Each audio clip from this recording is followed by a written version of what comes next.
When we started on Defender, I mean, we had no idea it was going to be a success. I knew nothing about video games, never designed a video game. Here I was, the designer of a video game. Had no idea what I was doing. Defender was the single biggest selling product that our company ever sold at that time or ever sold after that time. We sold over 60,000 coin-op units. At the time, these kids were used to playing stuff like Pong.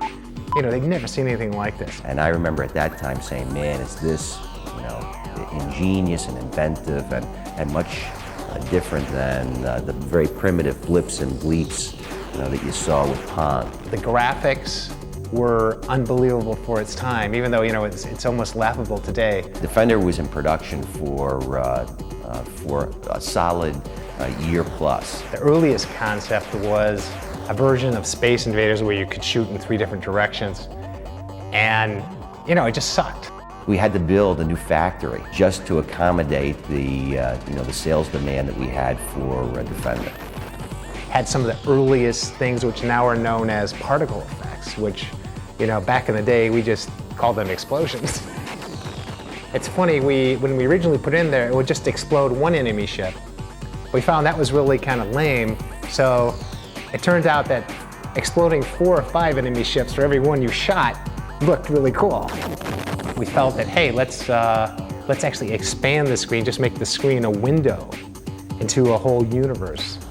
And this buddy of mine, Steve Ritchie, says, hey, why don't you let the guy reverse and fly the other direction? It's like, okay, why not? It's hard to imagine, how primitive things were back in the day. And like on your PC, say one of the icons on your desktop, the amount of memory that is used just for that icon was probably the entire memory of Defender, of the program, the graphics, everything. Fortunately, my father provided my siblings and I with most of the Williams Electronic stock at a low price. And then all of a sudden Defender hit, and we became, punk kids, multimillionaires. We continued trying to do different games. At the same time, management was panicking. Hey, Jarvis, when is your game gonna be ready? Eugene would go, well,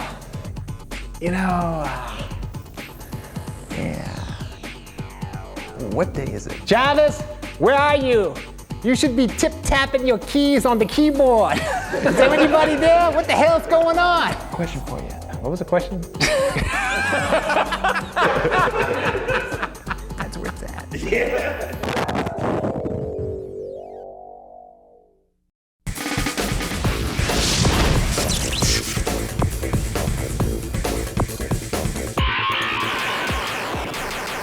When we looked at Defender, we all had a lot of fond memories of the original.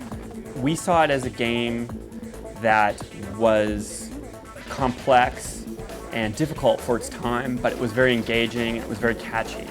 And we thought that that was a great takeoff point for a 3D remake. Going back and playing Defender when we were 10, 12 years old and punching quarters into the arcade and being able to now to bring it to a 3D environment and really put a new twist on it and make it look great is really, really an honor. We set Defender in the solar system, and we felt that that was really important in terms of creating a compelling story. In Defender, your job ultimately is to save the Earth, but you don't start out on the Earth, you start out on Mars. There's always something going on. There's a battle, there's people crossing a bridge, there's a base under attack.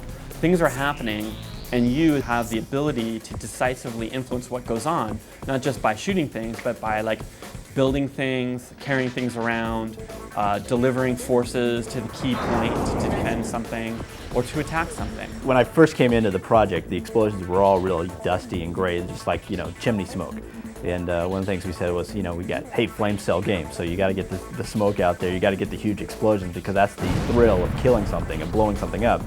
Now it's a whole team of artists, filmmakers, writers, technology people making a game that's just incredibly more elaborate than the original games.